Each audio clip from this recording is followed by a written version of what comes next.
ঘোষণা দিয়ে দিয়েছেন।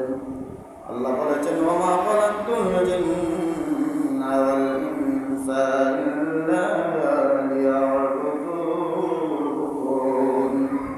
আল্লাহর গোলামি করার জন্য আল্লাহ বলছেন, জিন জাতির আল্লাহ রব্বুল আলামিন পৃথিবীর জমিনে পাঠাইছিলেন, তারা 200 বছর রাজত্ব করল। এক পর্যায়ে জিন জাতি আল্লাহর ভুলে গেল, আল্লাহর নাফরমানিতে লিপ্ত হলো, নাফরমানিতে লিপ্ত হয়ে গেল, আল্লাহর গোলামি করে না, আল্লাহর ইবাদত বندگی করে না। আল্লাহ শেষ মুহূর্তে অতিষ্ঠ হইয়া, আল্লাহ নারাজ হইয়া এই জিন জাতিদেরকে ধ্বংস করে দিলেন। তাই মানব জাতি, মুসলমান জাতি শুধু বড় হইয়া মুসলমান দাবি করলে হবে না।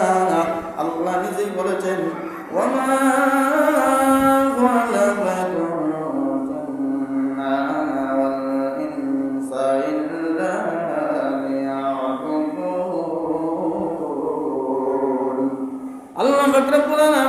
মানুষ এবং জিন জাতিরা আল্লাহর গোলামি করার জন্য বানাইছেন। সুতরাং আল্লাহর গোলামি বেশি বেশি করে করতে হবে। বলকের বাদশা ইব্রাহিম ইবনে আদহাম, উনি আপনার একদিন কি করছেন, উনি বাদশা মানুষ, ওনার আপনার রাজপ্রাসাদ, ওনার বিছনাপত্র ভালো ভালো দামি দামি বিছনাপত্র। ওই বাদশা কি করছে, একজন দাসী একজন দাসী রেখে দিছে, একজন দাসীর এক এক রকমের কাজ। একজন দাসী প্রতিদিন ওনার বিছানা গুছাইয়া দেয়, বিছানা ঠিক করে দেয়।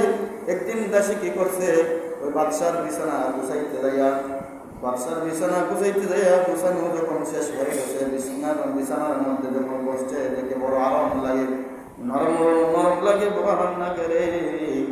ওই বাদশার বাদী মনে মনে ভাবলো, বাদশা প্রতিদিন ওই বিছানার মধ্যে ঘুমায়, ওই বিছানার মধ্যে ঘুমায়, বাচ্চা না জানি কত আরাম করে ঘুমায়।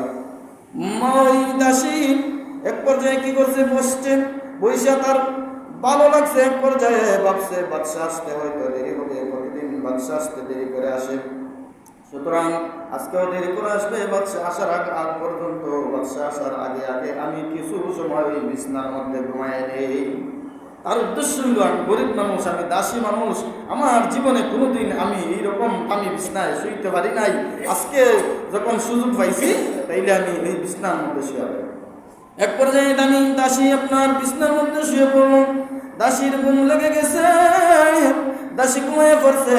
এই মুহূর্তে আপনার রাজার আগমন হয়েছে। ওই বাদশা, বলকের বাদশা ঘরের মধ্যে, রুমের মধ্যে প্রবেশ করছে। তার নিজ কামরার মধ্যে যখন প্রবেশ করছে, তার কামরার মধ্যে প্রবেশ করে দেখে তার যে দাসী, যেই দাসী তার বিছানা গুছাইয়া দেওয়ার দায়িত্ব, ওই দাসী তার বিছানার মধ্যে ঘুমাইয়া আছে। বাদশা এই অবস্থা দেখিয়া অগ্নিশর্মা হয়ে গেছে। তার বড় রাগ জেগে উঠেছে। চাবুক হাতে নিয়া ওই দাসীরে আঘাত করা আরম্ভ করছে। চাবুক হাতে নিয়ে দাসীরে মারতেছে, প্রহার করতেছে। বাড়ির আঘাতে, বাড়ির প্রতিটি আঘাতে আঘাতে দাসীর শরীরের আপনার শরীরের চামড়া বেঁধে রক্ত বাহির হইতেছে, ফিটকারি দিয়া রক্ত হইতেছে। দাসী হাওমাও করে ঘুম থেকে খেতে উঠেছে, আর আঘাত করতেছে, আঘাত খায়, মারতে মারতে মারতে মারতে তার শরীর কত বিক্ষত করে ফেলেছে। ওই দাসী শেষ পর্যায়ে আপনার আঘাত খাইতে খাইতে সমস্ত শরীর থেকে রক্ত ঝরে ঝরে পড়তেছে। কিন্তু দেখা যায় ওই দাসী এক পর্যায়ে ওই চাবুকের আঘাত খাইতে খাইতে এমন হয়ে গেল, ওই দাসী একবার হাসে আর একবার কাঁদে। সুবহানাল্লাহ। রাজা বলতেছে, এই দাসী কি পাগল হয়ে গেল? বেশি বিটা খাইতে খাইতে, বেশি প্রহার আঘাত পাইয়া তার কি ব্রেইনে বুঝত, তার কি মাথায় সমস্যা আসলো? মানুষ আঘাত পাইলে কান্দে, কিন্তু ওই মহিলা হাসে একবার, কাঁদে একবার। ওই বাদশা রাজা ডাক দিয়ে বলতেছে, ও মহিলা, তুমি হাসো একবার, কাঁদো একবার, কারণ কি? কাঁদার কারণ তো তুমি দুঃখ পাইতেছ, কষ্ট পাইতেছ, অতিষ্ঠ কষ্ট পাইছো, কিন্তু হাসো কেন?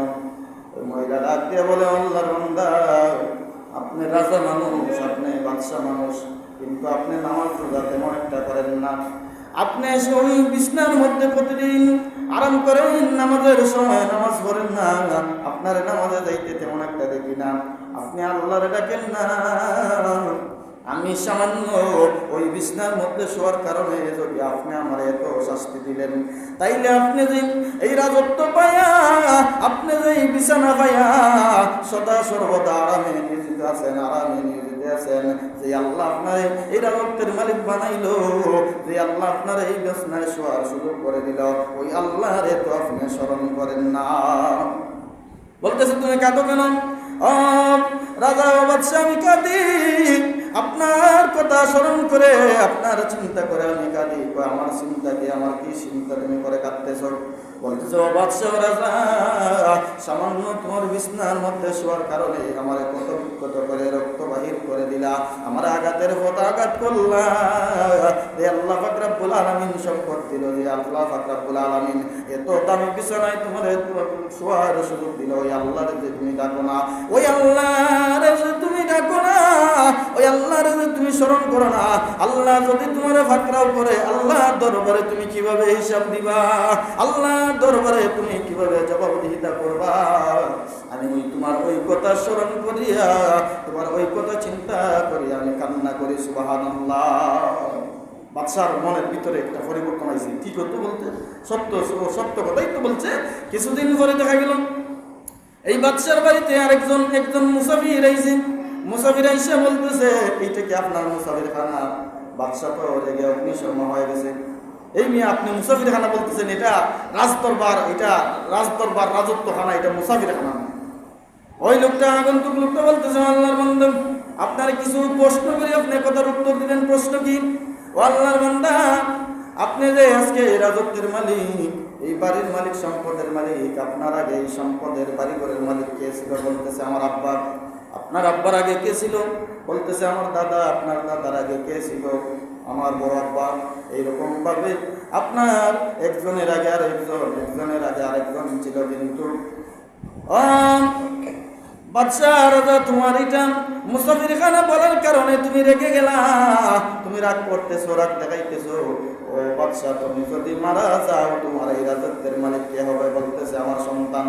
তাইলে এটা আমি মুসাফির খানা বলছি, আমার কি দোষ হইছে? রাস্তা বুঝতে পারলো, আসলেই তো এটা মুসাফির খানা, আসলেই তো আমি চিরদিন থাকতে পারবো না, চিরদিন এইটা আমার থাকার জায়গা নয়।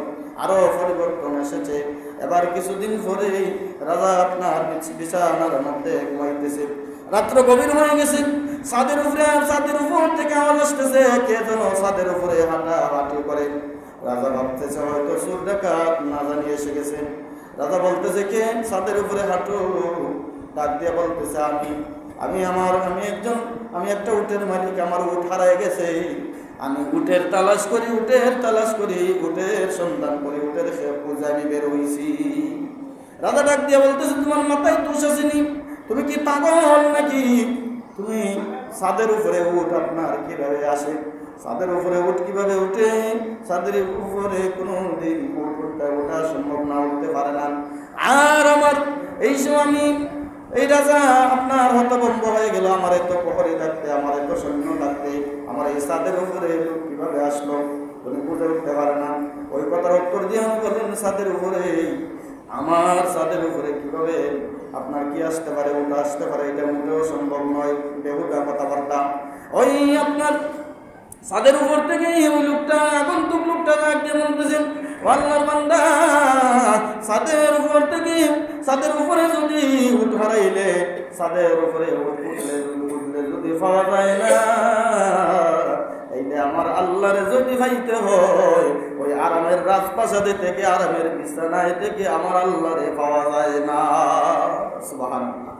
তাই উনার এই কথা বলার পরে উনি দৌড়াইয়া ছাদের মধ্যে গেলেন। যাই দেখেন যে লোকটা তার সাথে কথা বলছে আড়ালে, তার কোনো দেখা সাক্ষাৎ নাই, তার সৈন্যরাও ডিউটিতে নিয়োজিত, কিন্তু এই লোকটা কিভাবে আসলো আর কিভাবে কথা বললো, উনি অবাক হয়ে গেল। উনার ভিতরে আরো চিন্তার ভাবনার আপনার কি হয়ে গেল, সৃষ্টি হয়ে গেল। এক পর্যায়ে আল্লাহর এই বান্দা ছিলেন বাদশাহ, কিন্তু এই রাজত্ব সারিয়া এই বাদশা করে সারিয়া আল্লাহর বান্দা সমস্ত কিছু বিসর্জন দিয়া জঙ্গলের মধ্যে যাইয়া আল্লাহ পাওয়ার জন্য,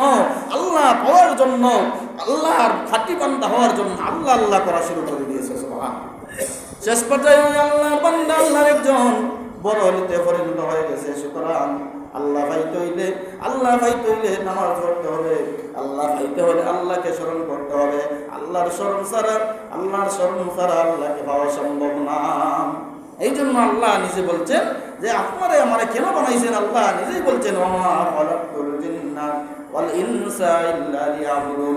আল্লাহ মানুষ এবং জিন জাতিকে বানাইছে আল্লাহর গোলামি করার জন্য, ইবাদত বন্দেগী করার জন্য।